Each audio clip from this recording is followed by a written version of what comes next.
है उसको आप सीमित कर दीजिएगा 14% में, कहां से सभी लोगों को अपना हक अधिकार मिल पाएगा। यही चीज हुआ है सहायक आचार में।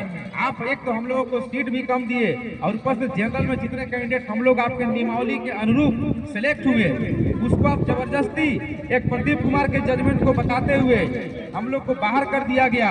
उपस्थित है, हमें जो संशोधित के नाम से बाहर किया गया और शिक्षा सचिव ने जो उनके कार्य क्षेत्र अधिकार से बाहर का जो निर्णय लेके हमें जो संशोधित के नाम से बाहर किया, ये बिल्कुल असंवैधानिक है और गैर कानूनी है। असंवैधानिक इसलिए है कि संविधान में अनुच्छेद 14 में ये कहा गया है कि कानून के निगाह में सब बराबर हैं, लेकिन इन्होंने संशोधित के नाम से हमें पिछड़ी जाति और ST/SC को बाहर करके जो UR में आते हैं उनको नियुक्ति पत्र दे दिया गया और एक विशेष जो जाति के वर्ग के हैं उन्हें बाहर कर दिया गया संशोधित के नाम से। इस तरह से हम कहेंगे कि ये गैर कानूनी था और संशोधित के नाम से हमें बाहर किया गया। और दूसरी बात, जो हमारे संविधान अनुच्छेद 16 में लिखा हुआ है कि रोजगार के लिए सबको समान अवसर मिलेगा, लेकिन यहाँ संशोधित के नाम से हमें बस बाहर कर दिया गया, बस ST/SC BC1 को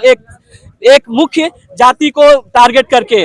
जैसे कि हम जानते हैं कि हमारा परीक्षा फल, पहला जो परीक्षा फल आया था बिल्कुल न्यायपूर्वक और विज्ञापन और नियमावली के अनुसार आया था, लेकिन बाद में एक संशोधित के नाम से हमारे जो शिक्षा सचिव हैं, जो कि उनके कार्य क्षेत्र के अधिकार से बाहर निकल के उन्होंने एक निर्णय लिया और विज्ञापन में छेड़छाड़ करके हमें संशोधित के नाम से बाहर कर दिया गया। क्योंकि JCC ने एक नोटिस जारी किया था, नोटिस नंबर 58, उसमें कहा गया था प्रदीप कुमार बनाम झारखंड सरकार का जो निर्णय है सुप्रीम कोर्ट के द्वारा, उसी के निर्णय के द्वारा हमारा ये आपका नियुक्ति जो प्रक्रिया उसको पूरी की जाएगी। लेकिन बाद में इन्होंने एक प्रदीप कुमार और NCT दिल्ली के जो सुप्रीम कोर्ट का हवाला था उसको यहाँ पर, जो कि न्यायपूर्वक नहीं है, असंवैधानिक है और गैर कानूनी, उसको यहाँ पर थोप के जबरदस्ती उस निर्णय को हमें बाहर कर दिया गया है। इसी उद्देश्य से हम चाहते हैं कि हमें फिर से नियुक्ति दी जाए और संशोधित रिजल्ट जो है उसको रद्द किया जाए और पहला और पुनर्बहाल किया जाए। हमें कब परीक्षा हुई थी? परीक्षा 2024 में हुई थी और 2025 में परीक्षा फल आया और संशोधित के नाम से हमें बाहर कर दिया गया। आप लोगों ने पहले मुख्यमंत्री आवास के पास भी धरना? हाँ, मुख्यमंत्री आवास में भी हम लोगों ने आवेदन दिया।